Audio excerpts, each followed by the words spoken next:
Viewers, welcome back in our program. जी doctor साहब ਹੁਣ ਅਸੀਂ ਅੱਜ ਦਾ ਵਿਚਾਰ ਆਪਣੇ ਦਰਸ਼ਕਾਂ ਨਾਲ ਸਾਂਝਾ ਕਰਨ ਜਾ ਰਹੇ ਹਾਂ। ਜੀ ਡਾਕਟਰ ਸਾਹਿਬ ਕੀ ਕਹੋਗੇ ਤੁਸੀਂ? ਦੇਖੋ, ਦੁਨੀਆਦਾਰੀ ਦੇ ਵਿੱਚ ਅਸੀਂ ਆਪਣੇ ਫਰਜ਼ਾਂ ਦੇ ਥੱਲੇ ਜੀ ਕਈ ਵਾਰ ਲਾਲਚ ਦੇ ਥੱਲੇ ਬਿਲਕੁਲ ਇੱਕ ਦੌੜ 'ਚ ਗਵਾਚ ਜੇ ਜਾਂਦੇ ਜੀ ਔਰ ਘੁੰਮ ਰਹੇ ਸਾਰੇ। ਔਰ ਜਿਵੇਂ ਗੁਰੂ ਨਾਨਕ ਸਾਹਿਬ ਦਾ ਜਦੋਂ ਅਸੀਂ ਇਹ ਪੜ੍ਹਦੇ ਹਾਂ ਕਿ ਵੀ ਦੁਨੀਆ 'ਚ ਹਰ ਚੀਜ਼ ਇੱਕ ਮੋਸ਼ਨ ਦੇ ਵਿੱਚ ਘੁੰਮ ਰਹੀ ਹੈ। ਕੋਲੂ, ਚਰਖਾ, ਚੱਕੀ, ਚੱਕ, ਥਲ ਵਰੋਲੇ ਬਹੁਤ ਅਨੰਤ, ਲਾਟੂ ਮਧਾਣੀਆਂ ਅਨਗਾ, ਪੰਖੀ ਭੌਂਦਿਆਂ ਲੈਣ ਨਾ ਸਾ, ਸੂਏ ਚਾੜ ਪਵਾਈਐ ਜੰਤ, ਨਾਨਕ ਭੰਵਦਿਆਂ ਗਣਤ ਨਾ ਅੰਤ। ਹੁਣ ਕੋਲੂ ਹੈ, ਕੋਲੂ ਵੀ ਘੁੰਮ ਰਿਹਾ, ਚਰਖਾ ਵੀ, ਚੱਕੀ ਵੀ, ਥਲ ਵਰੋਲੇ, ਕਦੇ ਤੁਸੀਂ ਜਦੋਂ ਵਾਵਰੋਲਾ ਆਉਂਦਾ ਐ ਹੁੰਦਾ ਭੂਤ ਵਾਂਗ ਐ ਘੁੰਮ ਜਾਂਦਾ ਗੋਲ, ਲਾਟੂ, ਲਾਟੂ ਵੀ ਹੈ, ਮਧਾਣੀ, ਅਨਗਾ ਫਾਲੇ ਨਾਲ ਜਦੋਂ ਤੁਸੀਂ ਕਰ ਰਹੇ ਹੋ, ਪੰਖੀ ਭੌਂਦਿਆਂ ਲੈਣ ਨਾ ਸਾ, ਪੰਖੀ ਵੀ ਸਾਈਬੇਰੀਆ ਦੇ ਇੱਧਰ ਗਏ, ਦੂਜਿਆਂ ਦੇ ਇੱਧਰ ਗਏ। ਤੇ ਗੁਰੂ ਨਾਨਕ ਸਾਹਿਬ ਨੇ ਫਰਮਾਇਆ ਕਿ ਇਸੇ ਤਰ੍ਹਾਂ ਜਿਵੇਂ ਸਾਰੇ ਇੱਕ ਗੇੜ ਦੇ ਵਿੱਚ ਫਸੇ ਹੋਏ ਨੇ, ਇਸੇ ਤਰ੍ਹਾਂ ਰੱਬ ਨੇ ਬੰਦਿਆਂ ਨੂੰ ਸੂਏ ਚਾੜ ਪਵਾਈਏ ਜੰਤ, ਇੱਕ ਸੂਏ ਦੇ ਉੱਤੇ ਕਰਕੇ ਘੇੜਾ ਦਿੱਤਾ, ਨਾਨਕ ਭੌਂਦਿਆਂ ਗਣਤ ਨਾ ਅੰਤ, ਵੀ ਉਦੋਂ ਦੇ ਭੌਂ ਹੀ ਰਹੇ ਨੇ। ਫਿਰ ਉਹ ਸਾਰੇ ਨੂੰ ਹੀ ਅੱਗੇ ਕੰਟੀਨਿਊ ਕੀਤਾ ਹੈ ਕਿ ਭਾਈ ਪਿਆ ਕਿਰਤ ਨੱਚੈ ਸਭ ਕੋਏ, ਕਿ ਵੀ ਅਲਟੀਮੇਟਲੀ ਇਸ ਫੂਡ ਦੇ ਲਈ, ਆਪਣੀਆਂ ਲੋੜਾਂ ਦੇ ਲਈ ਇਨਸਾਨ ਘੁੰਮ ਰਿਹਾ।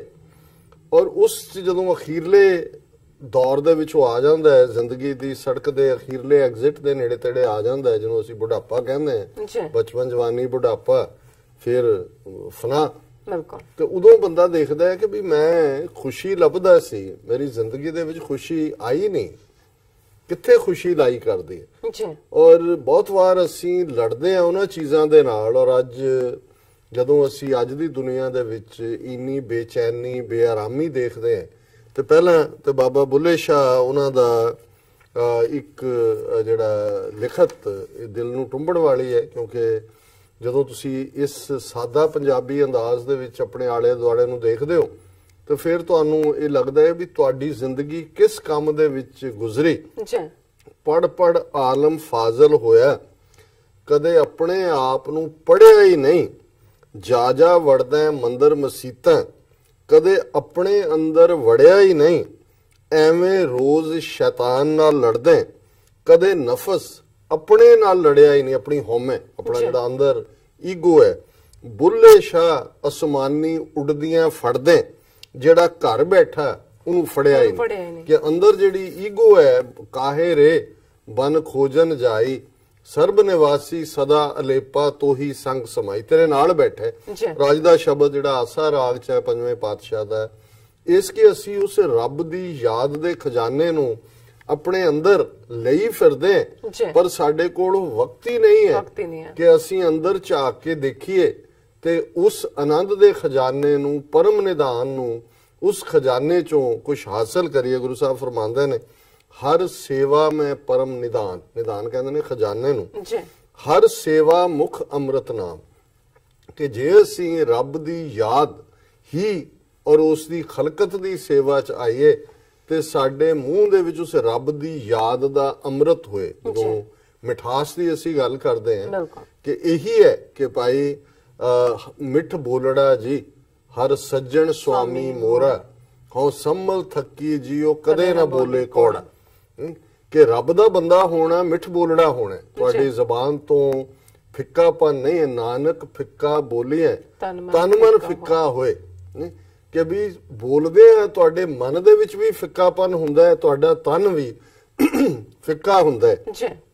ਸੋ ਗੁਰੂ ਸਾਹਿਬ ਫਰਮਾਉਂਦੇ ਨੇ, ਹਰ ਸੇਵਾ ਮੈਂ ਮੁੱਖ ਅੰਮ੍ਰਿਤ ਨਾਮ, ਜਦੋਂ ਤੁਸੀਂ ਰੱਬ ਦੀ ਸੇਵਾ ਦੇ ਵਿੱਚ ਆਪਣੇ ਆਪ ਨੂੰ ਅਰਪਣ ਕਰਦੇ ਹੋ ਤਾਂ ਤੁਹਾਡੇ ਅੰਦਰ ਉਹ ਨਾਮ ਰੱਬ ਦੀ ਯਾਦ ਦਾ ਅੰਮ੍ਰਿਤ ਵਾਂਗ ਹੈ। ਔਰ ਰਹਾਉ ਦੀ ਪੰਕਤੀ ਹੈ, ਹਰ ਮੇਰਾ ਸਾਥੀ ਸੰਗ ਸਖਾਈ, ਦੁੱਖ ਸੁਖ ਸਿਮਰੀ ਤੈ ਮੌਜੂਦ, ਜਮ ਬਪਰਾ ਮੋਕੋ ਕਹਾਂ ਡਰਾਈ ਰਹੋ, ਕਿ ਜਦੋਂ ਹੁਣ ਰੱਬ ਦੀ ਯਾਦ ਮੇਰੇ ਅੰਦਰ ਵਸ ਗਈ ਤੇ ਮੇਰਾ ਦੋਸਤ ਵੀ ਔਰ ਸਾਥੀ ਵੀ, ਸੰਗ ਸਖਾਈ, ਸਖਾ ਦੋਸਤ ਹੈ, ਸੰਗ ਜਿਹੜਾ ਤੁਹਾਨੂੰ ਕੰਪਨੀ ਦੇ ਰਿਹਾ, ਰੱਬ ਤੁਹਾਡੇ ਨਾਲ ਹੈ, ਗੁਰੂ ਮੇਰੇ ਸੰਗ ਸਦਾ ਹੈ ਨਾਲੇ, ਤੁਸੀਂ ਰੱਬ ਤੋਂ ਬਿਨਾ ਤੁਹਾਡਾ ਹੈ ਹੀ ਨਹੀਂ।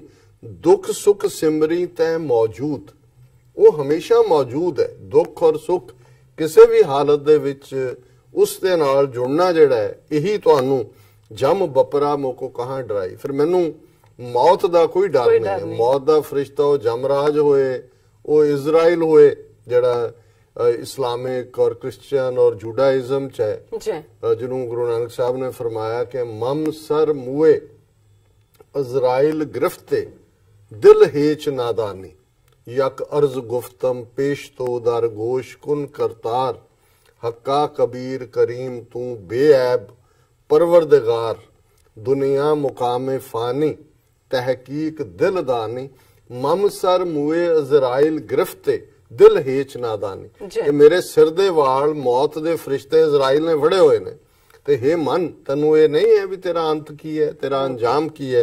और गुरु साहब कहते हैं जदों मैं रब दी शरण लै लई, रब दी ओट तक लई, जम बपरा मोको कहां डराई। हुण मैनू किसे मौत दे फरिश्ते दा कोई डर नहीं है। हर मेरी ओट मैं हर का तान, हर मेरा सखा मन माहे दीवान। मेरा आसरा रब है, मैनू उस दा ही तकिया है, वही मेरा दोस्त है और मेरे अंदर वो वसिया हुआ है। हर मेरी पूंजी मेरा हर वेसाहो, गुरमुख धन खट्टी हर मेरा साहो, गुर कृपा ते ये मत आवे, जन नानक हर के अंक समावे। कि मेरी जड़ी रास पूंजी है वो भी वाहिगुरु है, मेरा भरोसा भी वाहिगुरु दे उत्ते ही है। वही जड़े रब दे बंदे ने वो रब दी याद दा पैसा ही कमांदे ने। गुरमुख धन खट्टी हर मेरा साह, ते क्योंकि शाह जड़ा है वो धन खट के वाहिगुरु शाह दे कोल ही है, वही वो देण वाला है। गुर किरपा ते ये मत आवे। पर ये जड़ी रब दी याद दा रस्ता है, इस रूहानी सफल वर तोरने, ये गुरु दी बख्शिश दे नाल संभव हुंदा है। जन नानक हर कै अंक समावे। ते जदों असी जन बन जाइए, रब दे बंदे बन जाइए, उस दे मुरीद हो जाइए, बंदा सो जो पवै विच बंदी तक्कण को दीदार। हुण ये बंदा उही है जिहड़ा उहदी बंदगी च भी है पर उस दी शरह च भी है। शरह एक डिसिपलिन नूं कहंदे ने, और मैं देख रहा सी कि जिहड़ा बंदा जीवन दे डिसिपलिन च है उहनूं कहंदे ने बाशरह। ते जिन्हें जिहड़ा डिसिपलिन नूं छड्ड के रब दी याद नूं छड्ड के दूर है, बेशरम शब्द उत्थों ही आया, बेशरह। और फिर वही बेशरम बन गए। तुसीं लाई दित्ती शर्म है, जे लाई लोई की करेगा कोई, बेशर्मी नूं ही फड़ लिया। पर जिहड़े रब दी याद वाले ने, रब नाल जुड़े हुए ने, जन नानक हर कै अंक समावे। अंक हुंदी है गोद, कि फिर प्यारा रब अपनी गोद दे विच बिठा लैंदा है, अपनी गोद अपना सहारा दिंदा है। ਇਹ ਅੱਜ ਦਾ ਵਿਚਾਰ ਜੀ। ਡਾਕਟਰ ਸਾਹਿਬ ਤੁਹਾਡਾ ਬਹੁਤ ਬਹੁਤ ਸ਼ੁਕਰੀਆ, ਤੁਸੀਂ ਅੱਜ ਦੇ ਆਏ ਸ਼ੋ ਤੇ ਅੱਜ ਦਾ ਵਿਚਾਰ ਸਾਡੇ ਦਰਸ਼ਕਾਂ ਨਾਲ ਸਾਂਝਾ ਕੀਤਾ। ਇਸ ਤਰ੍ਹਾਂ ਵਿਊਅਰਸ ਕਰਨ ਨੇ ਇਜਾਜ਼ਤ। ਵਿਊਅਰਸ, ਸਾਡੇ ਪ੍ਰੋਗਰਾਮ ਦਾ ਸਮਾਂ ਇੱਥੇ ਸਮਾਪਤ ਹੁੰਦਾ ਹੈ। ਤੁਸੀਂ ਆਪਣੀ ਰਾਏ ਤੇ ਸੁਝਾਅ ਸਾਨੂੰ ਭੇਜਣਾ ਭੁੱਲਣਾ ਸਾਡੇ ਇਸ ਪਤੇ ਤੇ SOS@tv84.tv ਤੇ ਅਸੀਂ ਆਪਣਾ ਪ੍ਰੋਗਰਾਮ ਲੈ ਕੇ ਫਿਰ ਦੁਬਾਰਾ ਹਾਜ਼ਰ ਹੋਵਾਂਗੇ। ਤਦ ਤੱਕ ਲਈ ਮੈਨੂੰ ਤੇ ਆਪਣਾ ਸੁਣਾ ਗਿਆ ਦੋ ਦੇਖਦੇ ਰਹੋ TV84। ਬੁਲਾ ਦਿਓ ਫਤਿਹ। ਵਾਹਿਗੁਰੂ ਜੀ ਕਾ ਖਾਲਸਾ, ਵਾਹਿਗੁਰੂ ਜੀ ਕੀ ਫਤਿਹ।